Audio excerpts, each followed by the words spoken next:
Take your protein pills. The Poisoned Electrick Head story. Brian Carney. Chapter 10. Here and Now and Again. One of Doug Batley's better efforts was to get us a gig with a band called Osric Tentacles, a name that meant little to us at the time, but due to illness on their part it fell through at the last minute. To counteract this, he landed us the Liverpool support slot with Here and Now, and this did strike a chord. They were a splinter group from the prog teapot-obsessed hippie collective Gong, a band that had wormed its way into our hearts during the formative months of the Dead Fly, and which now sat at the heart of our record collections.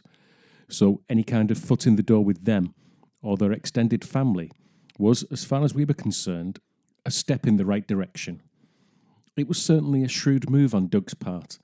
Evidently, there was a whole long-established scene that had continued to survive, if not thrive, since the early 70s, with only free love, jazz and optimism to feed it. And spotting the closest thing to a spiritual home, we decided we wanted in. We were determined to make an impression, so we took the couch from the Dead Fly office with us, as we dreamt up a little routine involving P and AF in Reagan and Thatcher masks, fornicating under an American flag, to the strains of Napoleon XIV's "Let's snuggle up in my security blanket." We never dreamed back then that the time would arrive when we would actually resent taking the instruments to gigs, let alone furniture. Sick to the very core with the nightly struggle with equipment, up badly lit stairs at 5 a.m, drunk, cold, tired, and financially and spiritually worse off than when we left. No, in those days we painted in bold strokes. So if the couch was required for a 2-minute intro, so be it. And there was no shortage of volunteers to carry it. In the years that followed, we would go on to bemoan similar antics from support bands, rolling our eyes at exploding cabbages, Strawberry Girl, and badly executed backdrops. In the cottage industry the post-70s punk scene constituted, you were nobody without a backdrop. How many white sheets were purloined from the laundry basket and sewn together to forge a crude identity? This was probably the last manifestation of needlework skills as a basic requisite for youth culture statements. It had had its heyday some years previously, when rock fans had displayed the dexterity of seamstresses in emblazoning Saxon on the back of brand new, unfaded Wrangler jackets in silk and thread. Arguably, the Needle's most innocent phase in its long-running relationship with the history of rock and roll. At the gig, we were in awe of Keith DeBass and the others and kept a humble distance from them. But we made the acquaintance of their manager, Steve Bates, who ran the space agency, and before long found ourselves on his books alongside David Allen, Gong's frontman, and other big players in the psychedelic scene. More support slots followed for the standard £50 fee, but they were mostly confined to the Northwest, so we gradually became disenchanted with our role in the space agency's plans. Of course, it would have helped if we'd been less of a handful to work with. I remember one gig at Liverpool University, where Bill's newfound passion for dressing room rugby raised a few hackles. The Here and Now guys were tolerating this behaviour as we tossed a ball about. Well, more like attempting to grab a ball launched at your head at psychotic velocity. When a guy walked in, instantly Bill threw the ball at him, which he caught before being bulldozed to the ground an instant later. As he groaned on the floor, someone inquired, "Shit, are you all right, Simon?" Simon J. Moran said nothing, but made a hasty exit, and that was the last contact of any kind he had with Poisoned Electrick Head. He went on to become SJM Entertainment, quite possibly the UK's biggest and most successful concert promoter ever.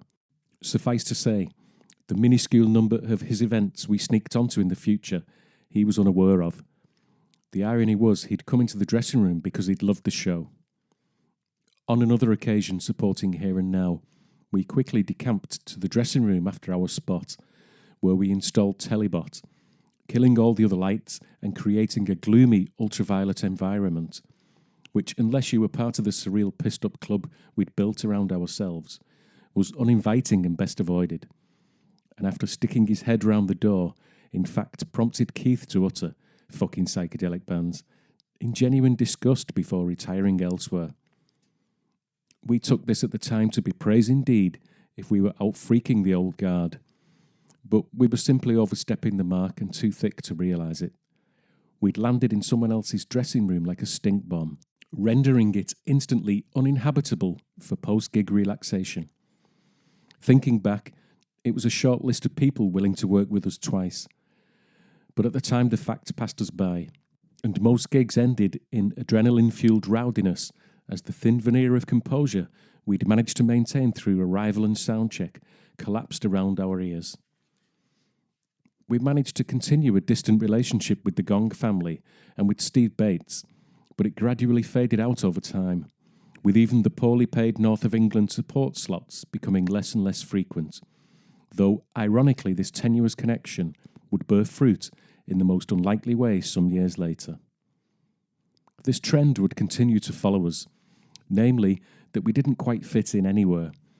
We were too punk for the hippie prog crowd, too spaced out for the punks, and unlike Steve Hillage, Gong's most illustrious guitarist, we couldn't see which way the wind was blowing with music's enduring relationship with drug culture. Our closet world experiences were about to go mainstream, with a whole generation embracing altered states, and they would have more than a melting polythene sheet for entertainment. Whole theme parks would sprout up of human gyroscopes, laser light shows, brainwave stimulators and smart pills, all rubbing shoulders with the whole traditional, stilt-walking, fire-eating, juggling, cornball circus crowd. A chemical revolution to rock the very establishment was about to take place before our very eyes, but we would be too wrapped up in latex and arrogance to even notice.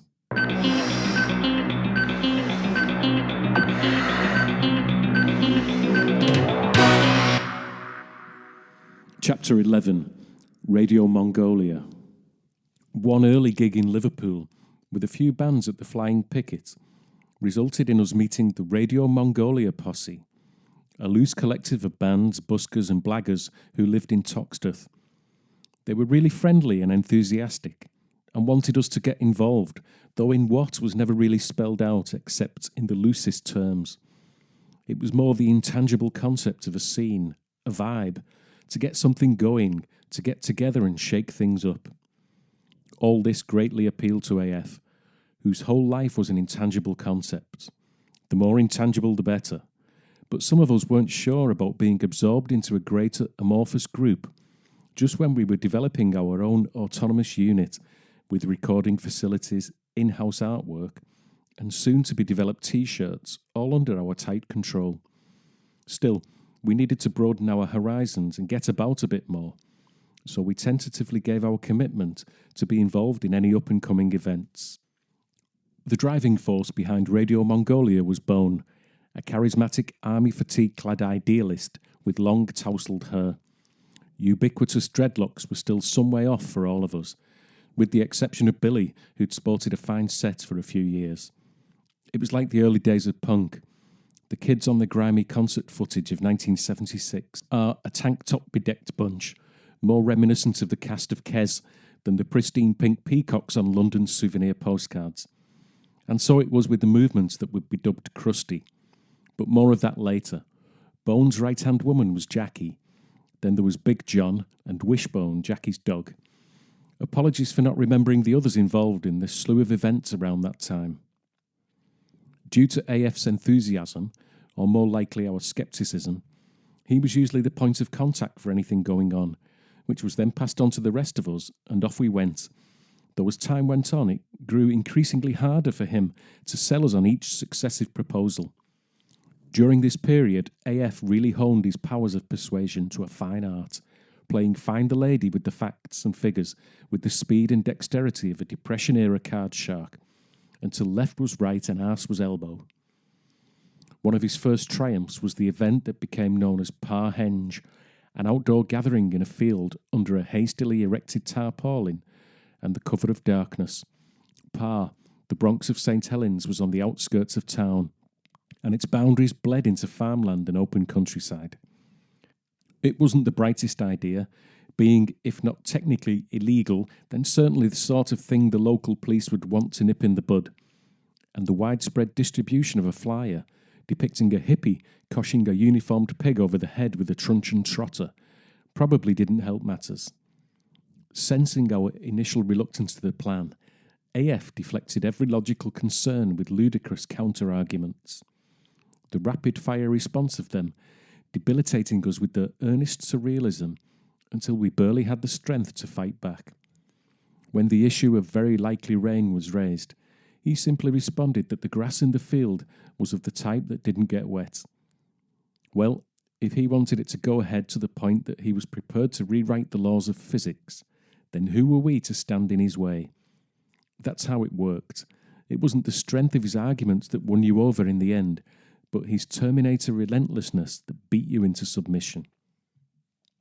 As it transpired, it wasn't a bad little event by local standards, with a reasonable turnout, and the only dampeners being the slight rain, which the grass wasn't in fact impervious to, and the appearance of truncheon-wielding constabulary in the early hours, who, despite looking sheepish and awkward in the face of such a thing, "In these parts, Sarge, who'd have credited it?" still managed to rise to the occasion and smash some of the gear. So it was with Radio Mongolia squat happenings. Their knockabout subterranean laughs, once filtered through AF's spin, became huge unmissable events, with the inevitable disappointment on arrival and resultant diminishing returns. We soon grew tired of hanging around in derelict buildings on the off chance of playing to 24 people at 3 a.m. For the Mongs, I imagine, it was all about chipping away at the foundations of convention in their own nocturnal day-glow world.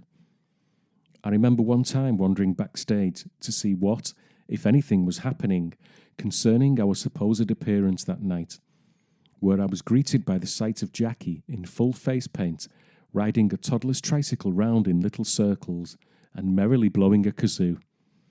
I felt almost ashamed at my own inability to revert to this blissful childlike state, but it didn't stop me from joining the others in loading the gear in the van and hightailing it back to St. Helens, the protestations of AF ringing in our ears the whole way.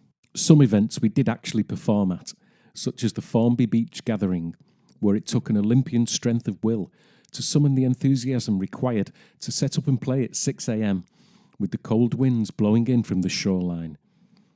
Doubtless we didn't win many friends with our attitude, but it was a question of resources. Weighing up the battering each trip meted out on our equipment and own physical selves against the number of people likely to catch the show. Mercenary as that sounds, in most cases we fell squarely on the side of the concerts, clocking up somewhere in the region of 600 in our 12-year existence. Because of the type of band we were and the style of music we played, people assumed we supported a plethora of causes, everything from anti-fox hunting to persecuted Tibetan asylum-seeking activist monks. But if truth be told, we didn't really give a shit. In the broadest sense, we knew we weren't on the side of the bad guys, but we had little desire to devote ourselves to a tireless mission of putting the world to rights and running ourselves into the ground in the process. Nevertheless, requests to appear at benefit gigs rained in constantly. Everyone from Nelson Mandela to Mr. Kite was on our case, and though there wasn't a single vegetarian amongst us, in fact 1 or 2 militant carnivores, the animal rights community adopted us as their own. Thus, we were invited to many events up and down the country, and though a tentative fee was usually discussed beforehand, more often than not it failed to materialise, due to a smaller turnout than expected, or the cause, or because we were only human beings at the end of the day, and it was plain immoral to put our welfare first when there were animals starving in the world. Those nights often ended with Bun in a tete-a-tete with the organiser, as his forte was haggling for a fee that was less than we agreed. Then a few nods and right-on signals were exchanged, and a begrudging count-out ensued. Nevertheless, those gigs often threw up some amusing incidents. One time, on the way to one, we suddenly had to swerve to avoid something in the road, which turned out to be a dead dog that had been run over. AF suggested mounting it on the bonnet of the van, so we could arrive in style, then went on to envisage further ways we could incorporate it into the set. I could walk on stage carrying it above my head, announce, "The only rights this animal is getting is last rights," then throw it into the crowd. On another occasion, we were starving after the show, as no food had been provided. But luckily, AF travelled much in the fashion of Desperate Dan, and never left home without a stash of cow pies. His dad worked at the abattoir, so his mum's speciality was wezzin pie, or cow's throat to the layman, which, despite sounding frightsome, is in fact delicious. As we sat on the equipment-strewn stage, he began carving one up, and the sudden appearance of food didn't escape the notice of the organisers, who came bounding over in salivating anticipation. It was a priceless moment when the penny dropped, their faces assuming a frozen look of horrific realisation, before they scattered in all directions, screaming, "Ugh, dead things!" One shouldn't poke fun at other men's lofty ideals, but it was truly side-splittingly hilarious. On a less amusing note, one benefit we did to raise money to buy a van for Hunt's saboteurs involved the irony of us having to hire one in order to get there. So, in short, it seemed that whoever benefited from the benefits, it was nearly always to our deficit. And in the long run, that doesn't benefit anyone at all. Chapter 12. New Reaction. When it came to sniffing out new opportunities on the career front, it's fair to say that Bill wasn't renowned for his Svengali-like efforts. His skills in an off-license or supermarket beer section, on the other hand, were stunning to behold, and were matched only by AF in speed and accuracy. They possessed the ability to analyse every potential purchase on a price versus alcoholic content ratio in a matter of minutes, seconds sometimes, and emerged triumphant with the optimum kick for the minimum outlay. This instinctive acumen sadly was never channeled into the management arena, which is why it was all the more surprising when Bill arrived one night with a scrap of paper from the NME classifieds. The adverts offered media-wide blanket exposure via a compilation album which would land on every major label's A&R desk, showcasing the latest new talent. For a minimum fee to cover studio time and production costs, participating bands would be recorded and produced under state-of-the-art conditions by cutting-edge professionals before being dangled under the cream of the industry in tempting carrot-like fashion. It sounded a good deal, as certain bands would naturally stand out as unmissable to the ears of the industry. In one simple move, Bill had single-handedly landed us the deal of the century, and he allowed himself a satisfied smile for debunking the success equals brains plus effort equation, and retired from the management game while he was still ahead. A stamped addressed envelope inquiry revealed further details: 24-track digital facilities, acoustic room, a choice of leading producers, and unlimited tea and coffee, all in the palatial setting of a stately home with a suit of armour in the foyer. Now, we weren't born yesterday. Our collective birth certificate actually reads the day before, so we shelled out the purely administrative costs and completed the paperwork.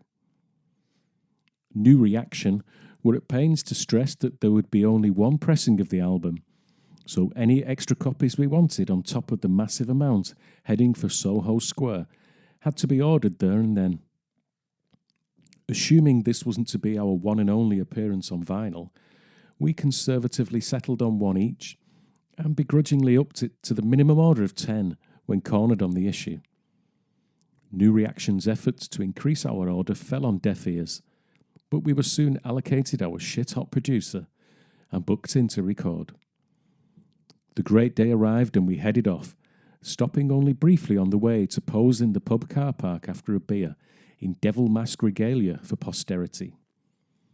The setup was impressive and featured all the equipment and facilities guaranteed to bring out the arse-tist in everyone.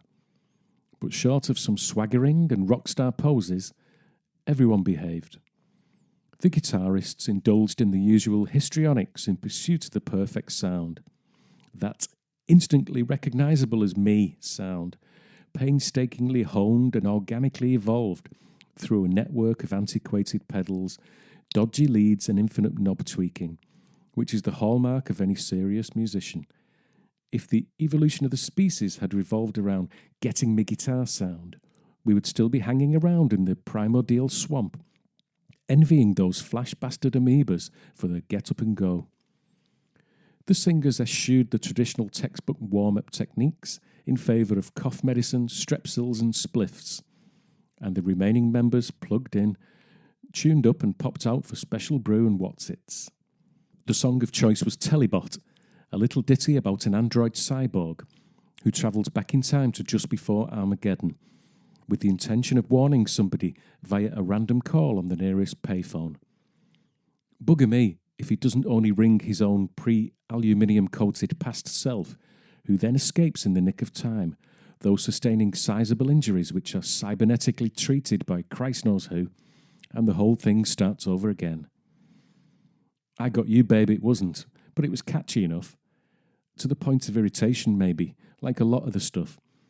A guy at a party once berated me over the fact that somewhere beneath the hippie bullshit and drug rock theatrics, there lurked a shining pop jewel capable of producing 3-minute chart classics, which would never be written because the waters would be eternally muddied by freeform jams, time changes, and latex headgear, drenched in the pungent aroma of cannabis and stale beer.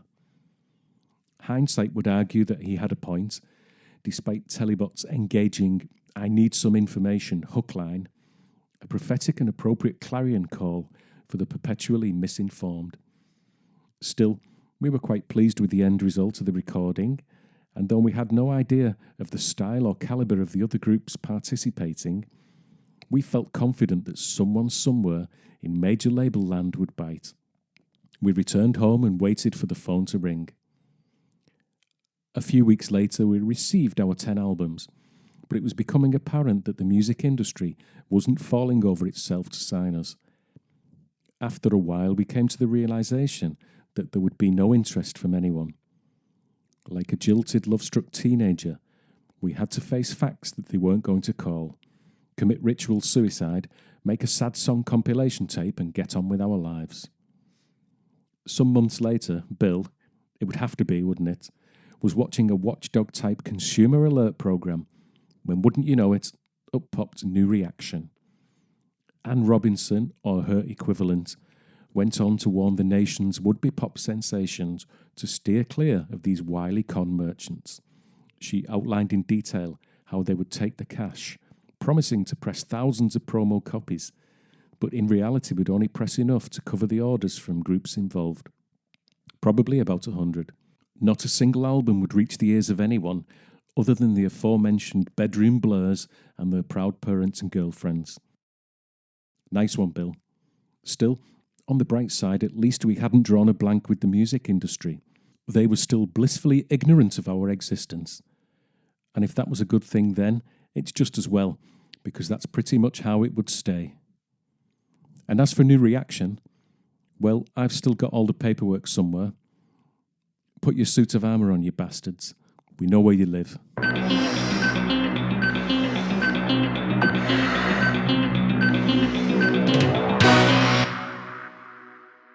Chapter 13, Malice in Krusty Land. I first remember hearing the term crusty whilst in a tailback driving down one of Glastonbury Festival's many inroads. As we crept past him, a dreadlock character full of festival bonhomie and special brew leaned into the open back doors of the van and bellowed, "Now then, what are you dusty crusties doing hiding in here, eh?" So, now it had a name, though who first coined it is anybody's guess. Still, it was as good a name as any to categorise the New Age traveller dropout anarchist hippie hybrid that had profligated in such numbers to merit classification. The crusty was to the hippie what the gremlin was to the mogwai. The same species, but an altogether more vicious version. The mutant love child of Vivian and Neil from The Young Ones. Had that programme been made in the 90s, it would certainly have included one. It didn't set out to be a fashion like the hula hoop or the miniskirt, but it ultimately became one, as the implicit rules of conduct were laid down at mass weekly outdoor gatherings, the free festivals. Rave was still in its warehouses and its infancy, and the knee-jerk reaction of the Public Order Act had yet to happen. But through our contacts with Radio Mongolia and the Space Agency, we found ourselves tentatively involved. It's hard to imagine in these times of overpriced events and draconian police measures that such a thing could have existed. But every weekend throughout the summer, an event sprang up in a different location. Through word of mouth alone, thousands gathered, stages and lighting rigs arrived, and a ragged collection of bands descended on the public land. The police often made a half-hearted attempt to stop the thing happening, but once it had gathered momentum, they wished merely to contain it, and would stand quietly by as truckloads of partiers filtered in, determined to let rip until Monday morning's eviction notice. But where were the media and the music journalists? An isolated incident would easily pass by undetected. And even then, no doubt the local rag would get wind of it. But this was every weekend, all summer, all over the country. Tens of thousands of people in garishly painted buses, consuming every conceivable type of booze and drug. Yet it went unnoticed, unspoken of, ignored. In under your very noses terms, it predated Harry Potter by a decade, but with one noticeable difference. In this hidden magical world, everybody was Hagrid. AF took to the festival scene with evangelical zeal, and he became the prime driving force in propelling us to every makeshift campsite, semi-occupied field and squat on wheels he could find. His mantra was a warped precursor of the Public Order Act. If 3 or more vehicles are gathered together in public, it's a festival. Sorry, Andy, I think not. It's an abandoned car and 2 discarded supermarket trolleys. But what the fuck, for him that was close enough. As for the rest of us, we sat somewhere between the crackling campfire and the comfy armchair, depending on our mood at any given time. We came to be known as the band in the van, as we rarely left its safe haven, sticking with familiar faces and accents, our small-town roots showing through yet again. We soon discovered that not suffering fools gladly could be something of a handicap in these surroundings. Festivals were often magnets for the most dispossessed and deranged society could offer. Somewhere at the core of the whole movement was a group of free-thinking, peace-loving, tolerant idealists, the vanguard of an alternative path, who held the whole thing together with positive vibes, lived the life, and always buried their shit. Then there was the brew crew, a demented posse of renegade alcoholics, with one finger permanently hovering over the self-destruct button. For them, shit was something to be dealt out, not buried. And in the lawless zone the festival constituted, it was a task they carried out with relish. Their holy grail was a gold can, the ubiquitous special brew. It was like a Mad Max sequel, except the much sought-after oil had been replaced with something more expensive, but strikingly similar in taste. The Carlsberg Brewery must have been baffled by the inexplicable spike in sales at the end of the 80s. For what I'm sure they'd agree is probably not their most palatable product. The first festival I clearly remember us attending was Ribble Head, nestling snugly under the Settle to Carlisle Railway Viaduct. And being new to this game, we wandered off amongst the buses and trucks, swigging merrily from cans of nondescript beer. Big mistake. From all directions they came, hands outstretched like extras in a George A. Romero zombie flick, eyes fixated on the beer. "Two's up," was the magic phrase, which loosely translates as, "I rightfully claim half your beer, or if you're not quick enough, all of it." Somewhat taken aback by their softly approach, we laughed in disbelief. But this just produced a tirade of pleas, abuse, admonishing stirs, Jerry Garcia quotes, anything to get that damned can out of your hands and down their gullet. Every festival layout followed the same theme, a main drag down the middle leading to the stage, with buses and vehicles congregating either side of it. We had found a speck high up on the exposed plains, affording us a clear view of the sprawling temporary city below. And as evening drew in, cars of people from the nearby towns rolled onto the site looking for some action. They didn't get very far before brew crewers and their henchmen pounced on their vehicles demanding entrance money. It was like a cross between a Clockwork Orange and Oliver, as bowler hat-wearing dreadlocked urchin droogs clambered all over the chassis like safari park baboons to practice their tawdry extortion techniques. Despite the dreads, on the Marley front, they were more Jacob than Bob, and the intimidated weekenders coughed up cash and booze into the battered top hat, for fear that Dad's car might incur the wrath of their silver-topped walking canes. If this was the age of Aquarius, it didn't bode well. Flower Power's return might have to be postponed. Billy's role as a father figure was fast becoming established, so he set about securing us a spot on the main stage. Assisted by AF, who also liked to be in the driving seat, leaving the rest of us to languish in the moorlands, enjoying the biting winds. There's a certain romantic appeal to be found in this instinctive return to the land in a feral state. With cultivation, it can last for minutes at a time. But you soon realise the urgency in which our forefathers found the need to invent alcohol. It was a breakthrough we more than appreciated, not being natural outdoors woodsman types. AF, on the other hand, had always leaned towards outdoor pursuits.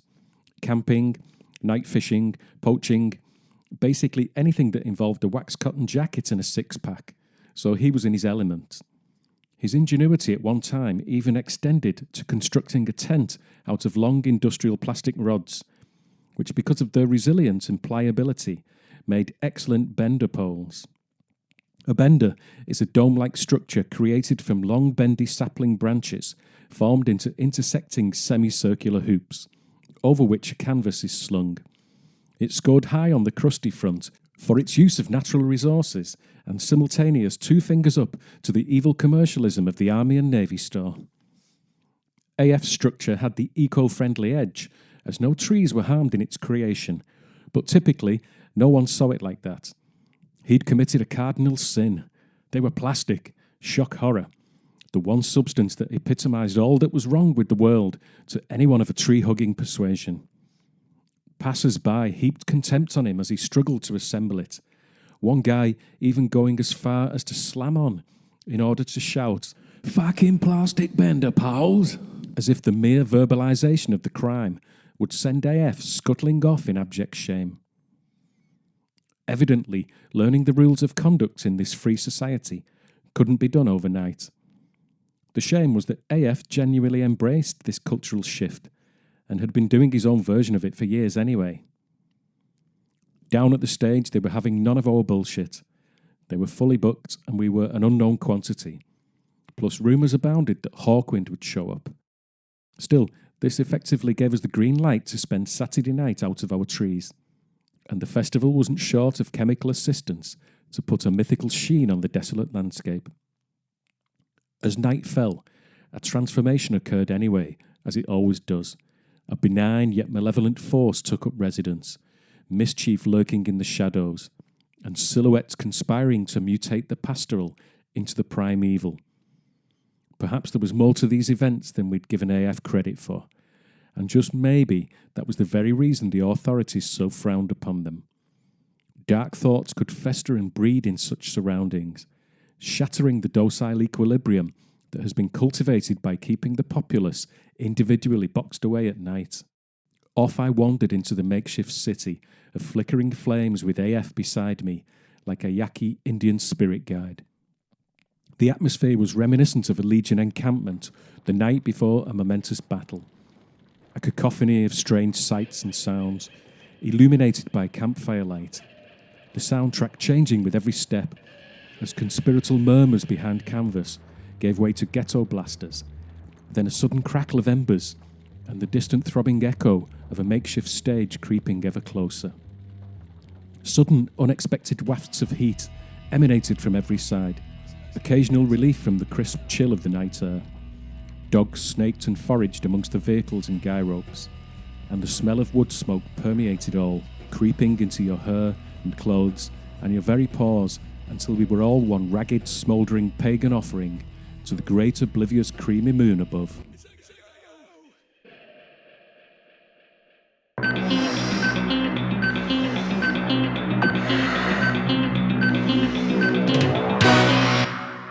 Take your protein pills.